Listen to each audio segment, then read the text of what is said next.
very happy that we are talking about company values today, because I find this extremely important for our industry. Why is that so? Well, as legal protection insurers, our activities are related to pursuing a purpose which, for me, is providing access to justice. And therefore, in my view, being credible and standing for certain values are absolute power arguments in favor of a legal insurer. Living and presenting corporate values, being sustainable, can well be one of the decisive factors to determine a successful legal protection insurer in the future. I want to tell you what to expect time-wise. Philip will talk about 45 to 50 minutes. We will have 10 to 15 minutes for questions and discussions afterwards. And I also would like to remind you to use the chat function in the Teams tool. And now I would like to get started. For this, I warmly welcome Dr. Philipp Nolte. I think everybody is seeing you. Philipp, you are head of change management at Roland Rechtsschutz, Germany. Some of our participants probably remember you from March when you talked about new work. Philipp, with your team, you support the digital transformation pathway at Roland Rechtsschutz. You are convinced that cultural factors and a new mindset at the workplace have the power to transform companies and make them more successful. Philipp, I could not agree more, and I'm excited that you are here today. So the floor is yours. Thank you very much, Antje, and well, a warm welcome to everybody today. My presentation is about corporate values for a legal protection insurance company, and I have brought some PowerPoint slides for you. But actually, I really want to tell you a story, how we came up with our values and what we learned from the process. I hope you find, you can see my slides. The title is The Pathway from Discovery to Implementation. And as Antje said, well, it's the last thing is living values. So this is our goal, or ultimate goal, to live our values. We were founded in 1957. Roland was one of these companies which were founded in these days. Many legal protection insurance companies were founded in these days. And at that time, a division of department was required. So a group of a group of insurance companies came together and founded Roland as a partnership. These days were the days of Adenauer and the young Federal Republic of Germany. And we already had some people at Roland who were fond of working together back then. And they had fun working together, they enjoyed their work day, and they were looking for solutions for our customers back then. This is also the case in 2021. We still have people who like their work, who like to work together. And Roland has become a modern company in 2021, a company which is in the course of change. And we see this course of change because we face lots of new challenges in these days. The process of conflict resolution has changed quite a bit, as you all know. And litigation is not the only way to solve a conflict. It's just another way. There are things like mediation and many things which are easier for conflict resolution. And this happens in a world which is more and more digitized and connected. And this is also our vision of the future, because we believe that this world we live in today is becoming ever more digitized and connected, and actually everything that can be digitized, everything that can be connected will be connected. And so that what makes us that what defines our business is changing as well. And so is our purpose changing.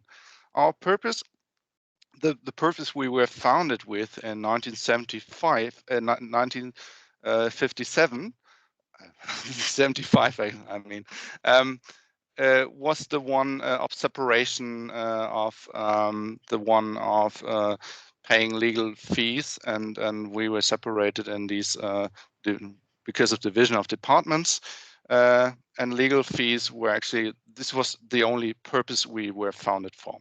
So nowadays business has changed, our customers have changed, we have changed, and so the purpose of this time does not fit to the requirements of today's markets anymore.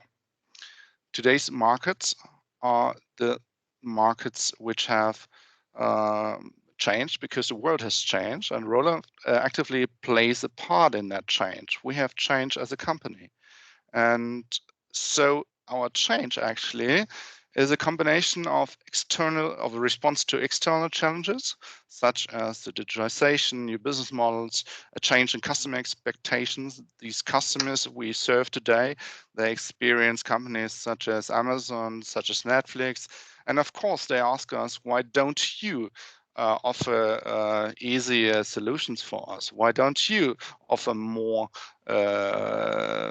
a different product? Why don't you build on the changing technology? And we can do that. We can actually use the technology trends, the rise of new startups, which help us to establish new solutions for our customers, and we can use all that. So we actually have a response to external challenges, and then we face internal challenges from our from within our company. So our employees, they ask for new ways to participate. They want to feel self-efficacy. They want to have a certain work atmosphere. It's not enough to offer coffee anymore. They want to have a purpose, feel some kind of purpose for their jobs. So these expectations change, and in the meantime, we see a demographic change, and this means we have to find new employees for our company, and these new employees will have to find our company attractive as well. So these are two challenges we face, and of course we have to find a solution for that. One answer is actually working on our culture, and we've done quite a bit. We have started a cultural transformation in 2018, and this program is called MOVE. MOVE actually is a nice name because it, well, actually there's the word describes it already. It's based on two pillars: leadership and learning culture. And we have established a set of offerings based on these pillars, and actually run quite a lean change mechanism, which is based on the idea that we provide a platform for our employees to experience and to produce many of these offerings. We take care of impulse events, of new micro learnings. We take care of our community, of after work events, for instance. We offer facilitation services, and we work in workshops or garage settings, as I would say. And one of these workshops, one of these garage settings was our value discovery garage setting. And that's why I mentioned this cultural transformation, because whenever you talk about culture, whenever you look at the culture, you tend to reveal many blind spots within your company. And actually that happened to us. We revealed a values zoo at Roland. Many blind spots, because before we started our value garage or workshop series, we used values, old values in our compliance statement. We had value propositions for our customers.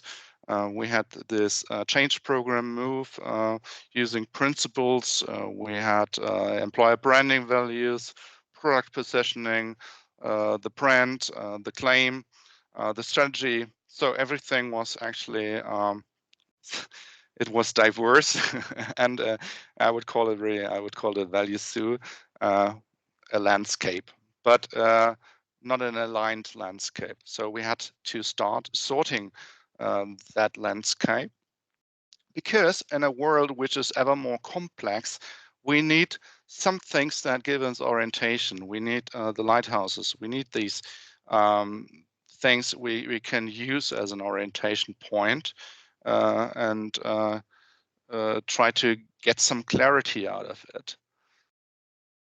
Something that actually helps us by finding solutions for important questions. And these important questions arise for any company, but also for Roland. So these are the questions: why do we exist? Which is the purpose why we exist? Is there anything beyond making profits? And actually, when you look at that, is there anything beyond making profits for a legal insurance company? There are lots of things that can be beyond profits, but you have to reveal and discover them. You have to make them visible. So this is something we still work on, and we started that with the value discovery, actually. What do we stand for? This is something we probably know from positioning, something that makes us different from other companies, something that makes us unique. But actually, this is a question which can, which really has to be answered. You have to look for an answer, because you can come up with many things that you could stand for. As I showed you, these blind spots, we had lots of claims about positioning. We had lots of value proposition for our customers, for our employees. Having lots of things is not clear. So you need to come up with a narrow set of things, and that was a task for us to achieve. And of course, I already held another presentation about new work at LPI. How do we work together was the topic back then when I held a presentation about new work, or the new normal. And this is something actually we work on that task quite intensively right now, because we in this process of transformation, and in the process of think about the way we want to work after COVID, or the post-COVID era, we will do things differently. We will work on a hybrid basis, but this is not just doing the same things in a different way. It's a whole different level, and so we have to think about this intensively. Well, whenever you do this, you can put your imagination at work. And one thing to do that, putting your imagination at work, is to think about what happens if everything we do is built on an internalized common foundation. So actually, something we all agree on, something that guides us. So what's going to change if we all have the same idea about something? And that's what we intended to build by finding our values, by discovering our values. So actually, we were looking for something like our DNA, the DNA, which gives us an orange, which actually is our building block, or our building foundation, and still flexible. If you look at a DNA, it's a set that defines you, but still you can act in many different ways. It's flexible, but it's a set what really defines you. And actually, we were looking for that DNA, because nowadays our present and our future won't be about clockwork. It won't be about having everything planned for. It will be about flexibility. It will be about agility. But we need a strong base that we use as a foundation. And the search of our DNA is the search of our values, because values make up our DNA. and they are a driver for success in a digital transformation. You can actually be successful in a digital transformation without values. You can do so. It's about being more successful. It's about being successful at a higher success rate. And that's why we went on a quest for finding our values. And they have 4 different functions, actually. One is the motivation function. Values can be a motivation, a source of motivation. When I, for instance, well, it's actually a spoiler alert, but one of our values is we're competent. So talking about we are competent as a value actually can be transformed into a challenge. So how can we be digitally competent as something we are striving for? And this motivation function, actually being digitally competent in 2022, maybe next year, is something that can motivate us, and we can operationalize this value quite easily. Another function, which I already talked about, is this lighthouse or guardrail function, the orientation function. Values really can be used, and this is actually the function we talk about most. They can be used as this lighthouse. They guide you, and this orientation gives you a clear path towards a goal you want to achieve.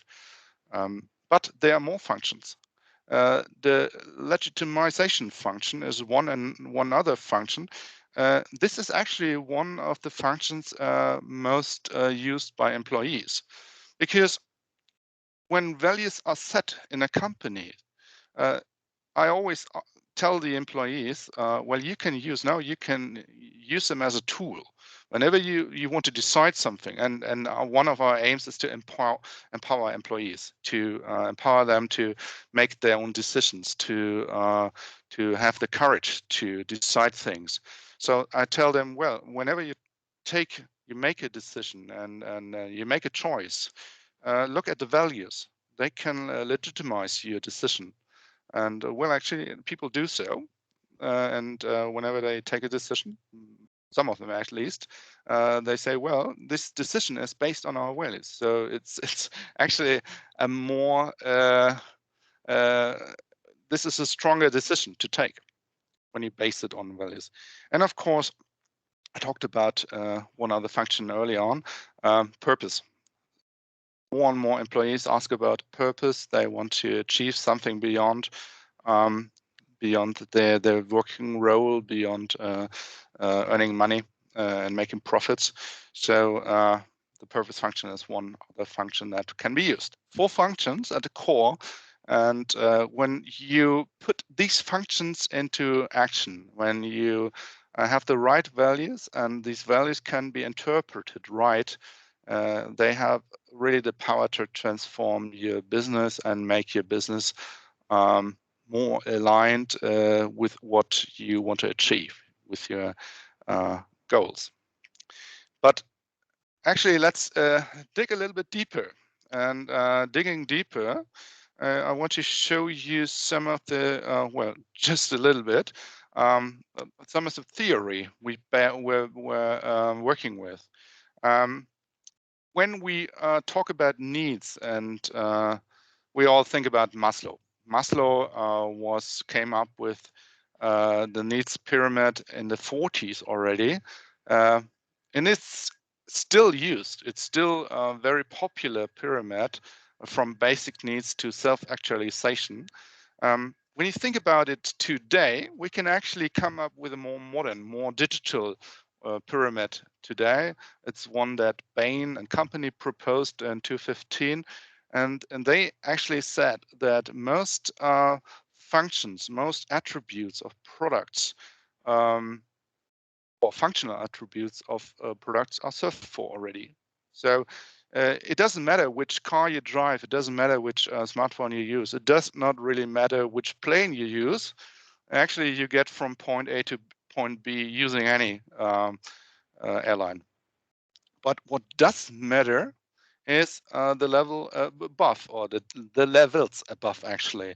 It doesn't matter to your emotional state. Probably if you fly with Lufthansa, or if you fly with Emirates or maybe some unknown company. It doesn't matter if you drive a Range Rover or maybe a Fiat. And this is about emotions. And it's about reducing anxiety. It's about well-being. It's about providing access. And this is actually something we work on pretty well, providing access to law. This is something it can be emotional. We can reduce stress. We can actually serve the well-being of our clients. So think about emotions and life-changing aspects of a product more than about functional aspects, because functions actually are served for already, and functional aspects, functional attributes can be copied quite rapidly. And competing with functional values is actually competing in the red ocean of products. So this is a zone where market shares are just fought for, and you cannot really achieve market growth or much growth anymore. So this is something we considered when working on our values. And actually, we had some companies we were looking at which transformed their market quite well using values. I don't know if you already see what company I'm talking about, but well, this is the org chart of Apple. And you already see in the org chart, you already see their value, their core value. It is simplicity. This is an org chart for a $1 trillion enterprise, and it's as simple as that. And products are simple. It's everything is about simplicity. Google works with simplicity as well. The search bar, Google search bar, is without any frills. It's simple as that. It's plain, and they are pretty successful doing that. Simplicity is a value that differentiates, a value that distinguishes them. And when a company like BlackRock talks about values, something has to be. We all have to start thinking about values, because BlackRock, as a worldwide investor, and actually the biggest investor in the world with about $10 trillion funds, they are a driver of change because they affect in their portfolio decisions, they affect company strategies, and the choice of shares is affected. And Larry Fink, the founder, the CEO, I think he's also the founder of BlackRock. He says purpose is not the sole pursuit of profits, but the animating force for achieving that. Actually, what's behind that is that he says, well, strive for something else, strive for a purpose, and whenever you do that, you'll be more profitable anyway, or on the way. It's a profit is something that comes after purpose, but being looking for a purpose and striving for a purpose also makes you more profitable. And you can see that in stock market, in the stock market movement, and shares of companies which strive for purpose. Well, actually, I told you about Apple and Google. They are excellent in doing that and delivering their value proposition based on values. But there are many more. And we decided to be one of these companies who base their decisions on values. And actually, we had a good starting point, because Roland has a rich cultural memory of over 60 years. I showed you some photos of the beginnings of Roland in 57, 75, I mean. And we were always about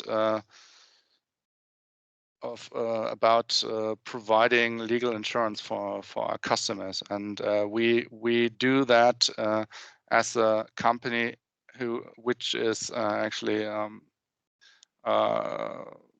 a company which is focused on that one thing we do. And so this makes us special in a way.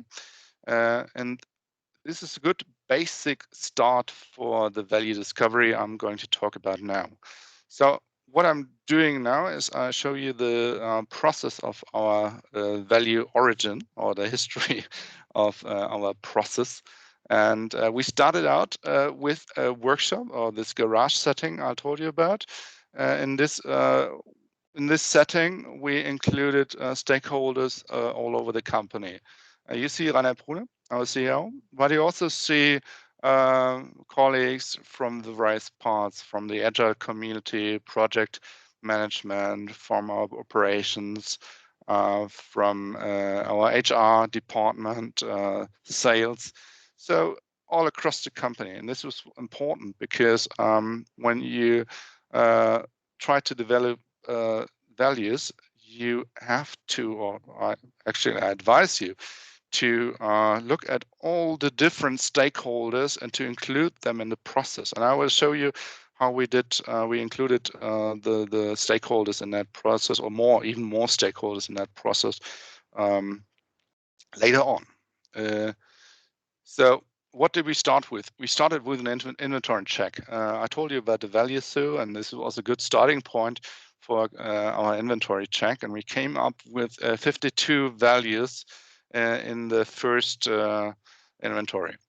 So 52 values from various projects, programs, departments, and initiatives. And we went on with 23 of them, which we then classified for selecting some of them for the further steps. So actually, we selected from these 52. We eliminated some of them and selected these 23. And then we went on with the classification and selection, and we focused on the ones that we thought could work in the present and the future, maybe, and the ones that gave us good chances for or good starting points for using the chances. So we didn't look at the values which were associated to risks, or we didn't look at the underlying values, such as abiding the law, for instance. This is nothing you can use for differentiation in the market. So this is something everybody has to fulfill. And so we didn't look at these values, these very underlying values that could be assumed. We looked at some event values, for instance, the values in our change initiative. But most of the values actually were future-oriented values, and the ones we wanted to look at the core of, or which actually we consider as a core of our company, of our business.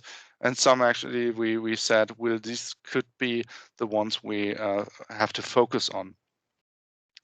Then we went further on. We went through a very detailed process, a very intense process of workshops, a series of workshops actually. And one further step was to define these values, because up to now you only saw some words actually. You saw some words, and these words now had to be defined. So for instance, professionalism is something I can talk about professionalism. Somebody else can talk about professionalism, and it's a whole different story. And so we had to come up with our idea of professionalism. So we thought about it, and this was actually something we gave the group of about 10 to 12 people as a homework. They all, we all took, we all were asked to define 2 values in that instance, and everybody came up with a definition, and then we pitched our values. and told the others and started the discussion how we would interpret the values in that sense. So actually, what came in this part, we gained a better understanding of the possible values we were considering as an enterprise, but we also knew that we had to, in the end, we had to eliminate most of them and find a set of values, maybe 3 to 5 values at most, which in a combination delivers some kind of value story. And this was our aim, to find a value story, a set of values which don't contradict each other, which work together well. So after the definition, the next step was, well, the definition actually, for the definition we considered how would these values work for our organization, for our partners, for our customers, and on what level would they work, on a transformational level, or how would they work on a transformational level, on an emotional level, on a functional level. So we defined all these things and then said, well, actually, this value works best on a functional level, for instance, or on an emotional level. This is a more emotional kind of value. And then I already told you about the value sets. Our next aim was to find a set of values which could be used as a story. And so this was a tricky part of it, because 23 values, some of them actually worked better in a process of defining these values. We kind of tended to like some values more than others. We talked about the meaning a lot, and then of all this range of values, everybody had to come up with a story. And so this story, another pitch actually, this story was discussed quite intensely, because we, more than defining the value, now we had to define a whole story and a whole view of our company. So this is actually a much harder part at this point.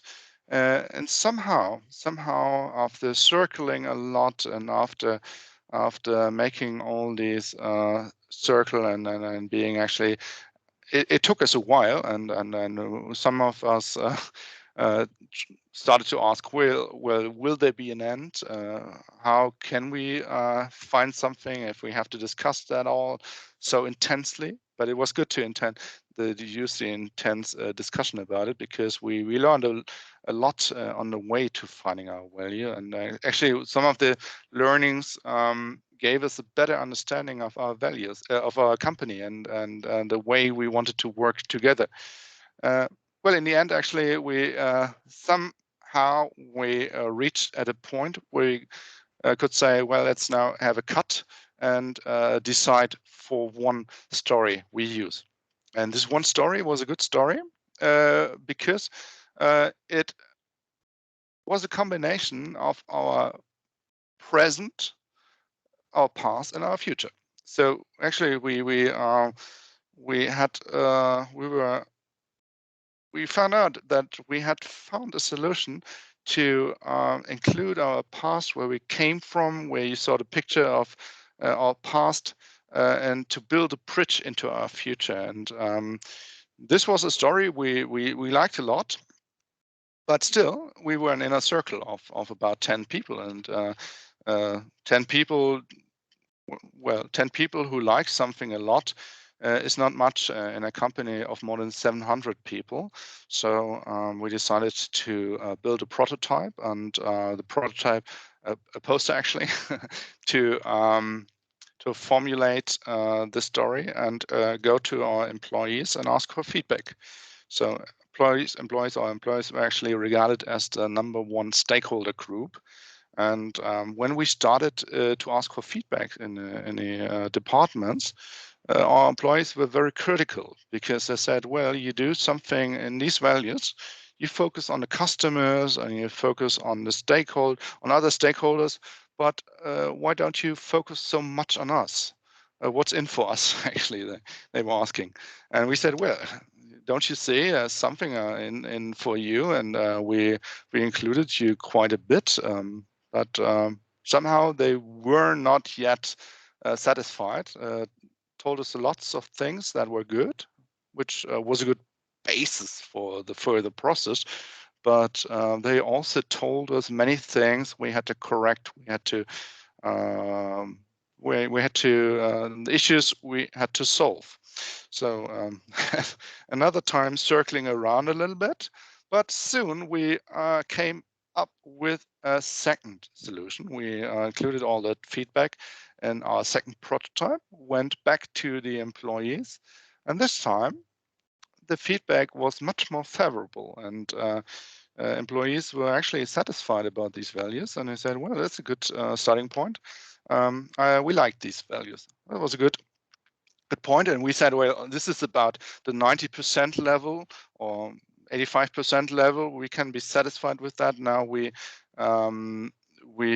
go to solve these little verbal issues you have every time, and we just come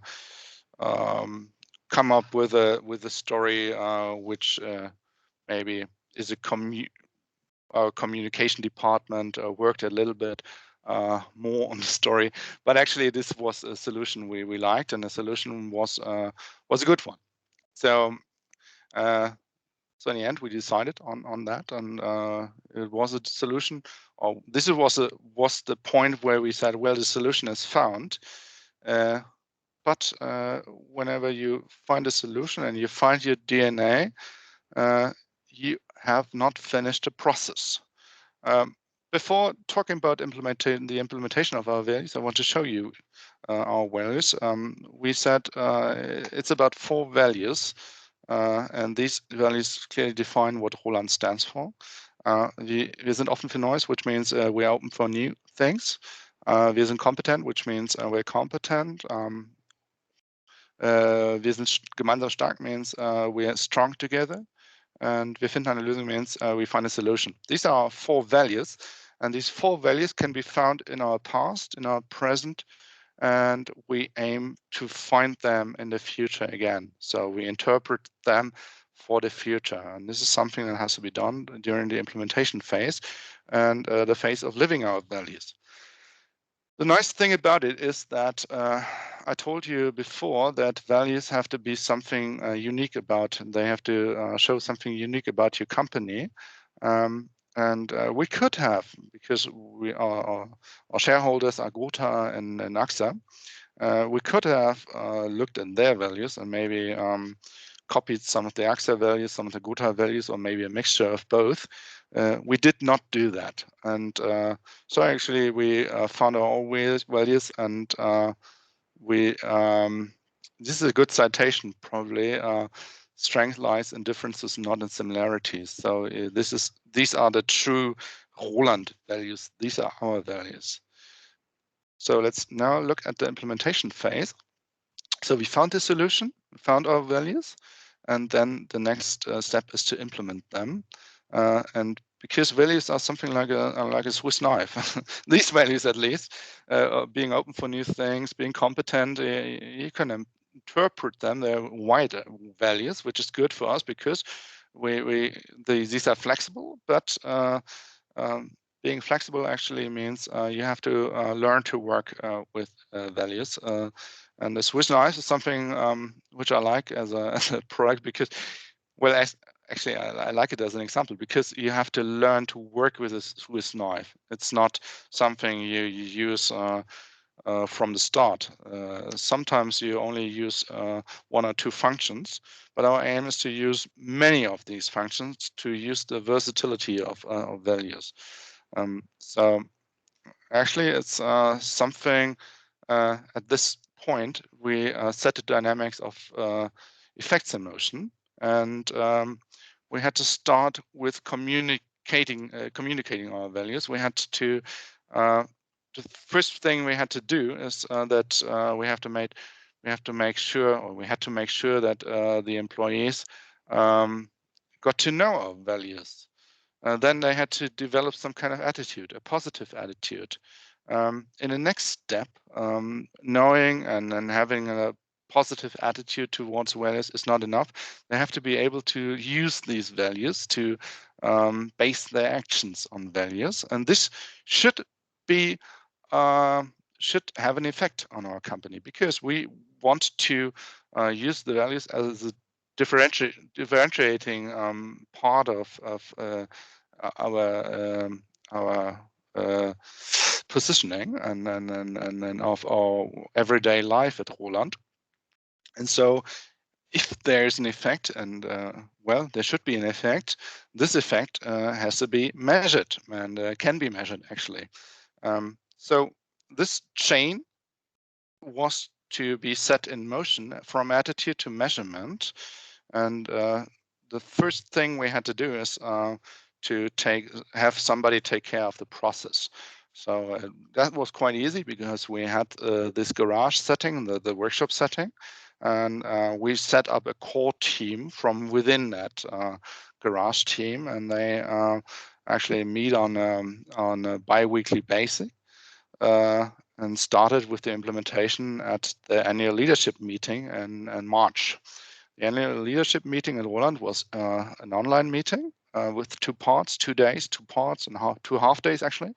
1 half day was the well, introducing our values, the introduction of values, and we had produced a little film for that. We had many presentations and discussions and exercises prepared, and we in the end we got something like a cheat sheet out of it from a sketchnotes painter. This was a starting point for our values. And afterwards, we went to the departments and held something like, well, actually about the same presentation in a little bit different version, but presentations for our employees in a different department. So we made sure they knew they got to know the values, and they had the chance to develop some kind of attitude. Which was a positive in that respect was that we had already worked with the prototype. So to many of our co-workers, it was not completely new at that point. They had already worked with us on these 4 values, but still we held a presentation. Then we prepared a communication set, which is a basic requirement. These pictures, we included the pictures and the values in our PowerPoint sets.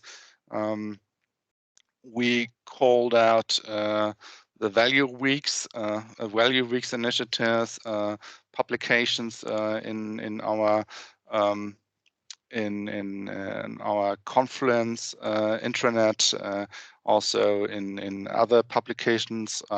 We had stories about the values and the meaning of our values. And of course, we came up with hashtags, because some of our co-workers already started using the values on LinkedIn and Facebook and so on. So communication is a key part you have to consider whenever you implement values. It's actually a starting point. But something you should also consider is testing your values. And so we use our employment health check, our employee health check, or employee survey, which was about 2 months after the introduction at the leadership meeting. It was in May, and we already saw that most employees had developed in that quick. Actually, most of them already knew our values, so we got very good ratings from that, and most of them had a positive attitude towards our values. The one thing we had to work on more, actually, was the question how to include values into daily decisions. That means how to implement values for every individual at Roland. This is actually the main thing we are working on right now. So most employees know our values, most employees like them, more or less, and now they have to find out how to use them. We actually continue with surveys, pulse surveys on that part. We do them quite frequently, and this underscores once more the need to interpret the values. This is a leadership task. This is a task for everybody actually at Roland, and this is a task, an ongoing task. We tackle that task, but we also like to use our values everywhere we can. And up to now, we've only talked about our internal stakeholders, our employees. Now we started to use the values for other stakeholders, outdoor advertising, for customers, for our partners. Well, actually something visible for them, more visible things. We actually try to integrate values in our everyday life in Roland, make them more visible, try to have a graffiti artist paint some of our garage doors in spring. We have some more artifacts like malt wine mugs we just came up with 2 weeks ago, and the colleagues are already using them.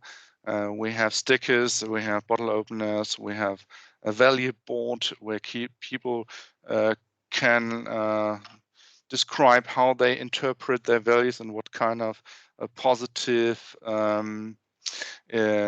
positive experience they have made using the values. But these are only the marketing and the visible things. So it's very important to make values visible, but it's also important to use them in your normative, strategic, and operational management. And this is something we are working on constantly. So we come from purpose to mission to values. We filled that void to strategy to principles. And some of these principles or standards already existed. So now our task is to align them, to explain them and their relationship to our values. And this is something we have to work on. It's ongoing, actually, an ongoing task for us.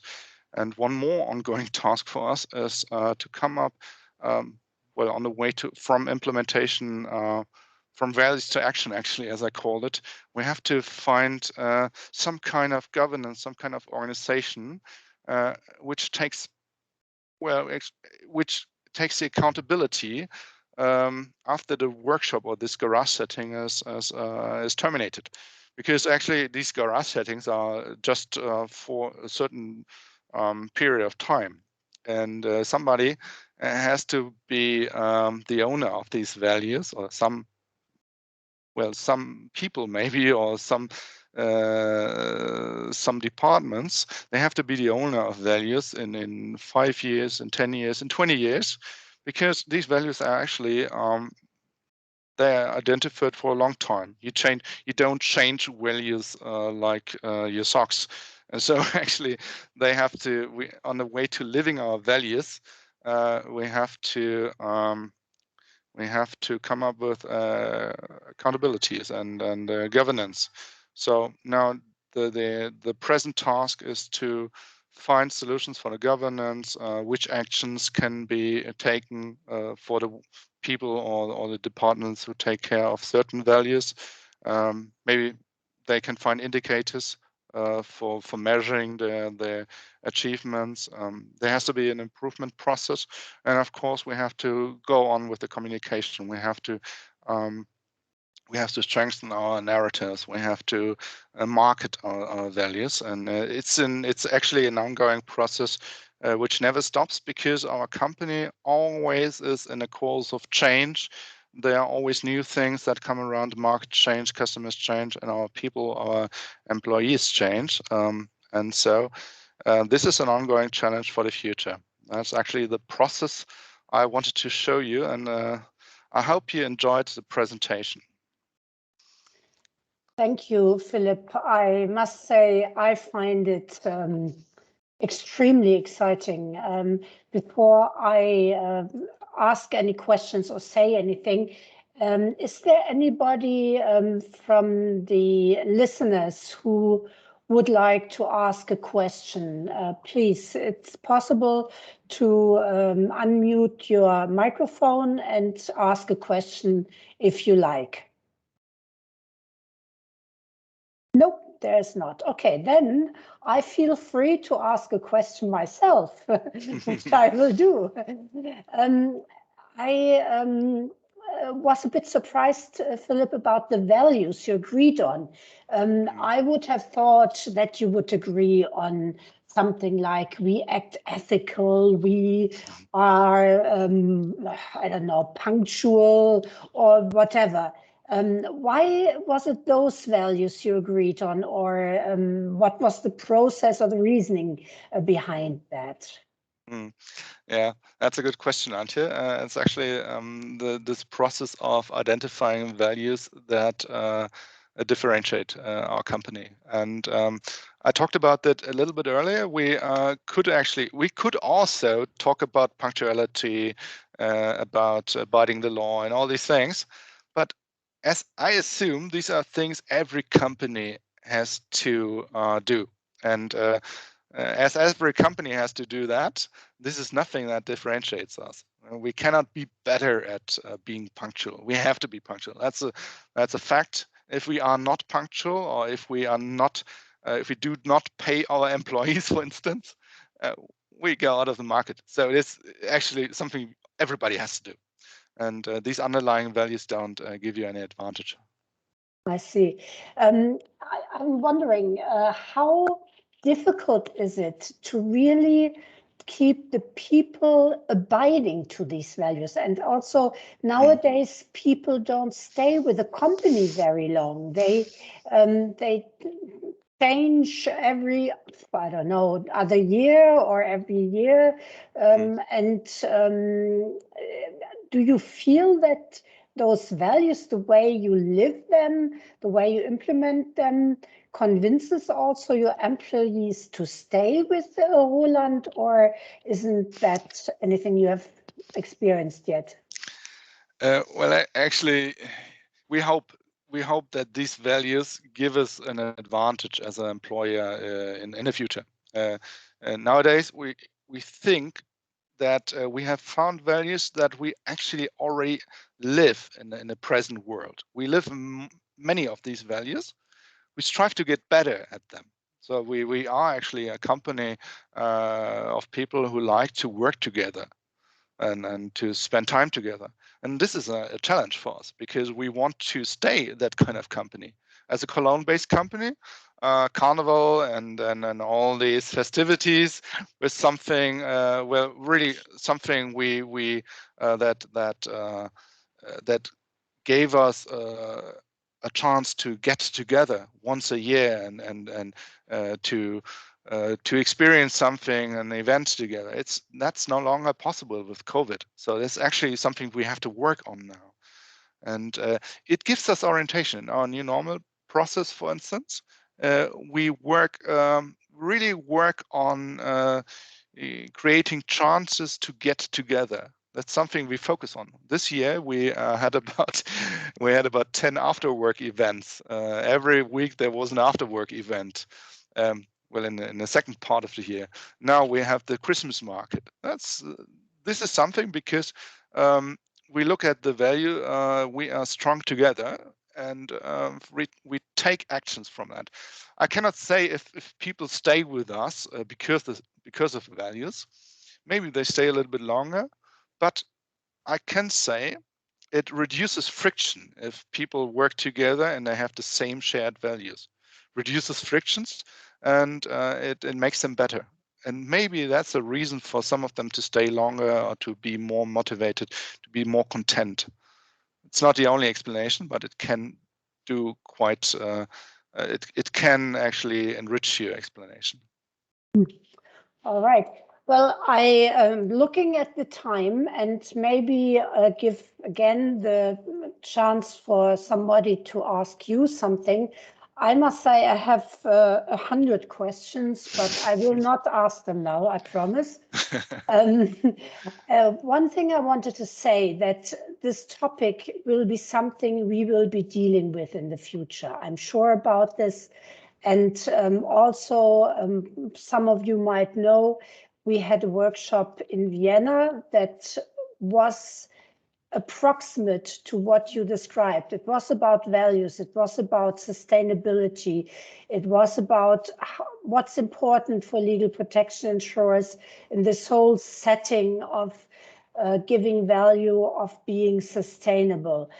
So I must say, I think it's really exciting, and I look forward to more discussion and also to probably a congress about this in 2022. So maybe some last words from your side, Philip, before I finish.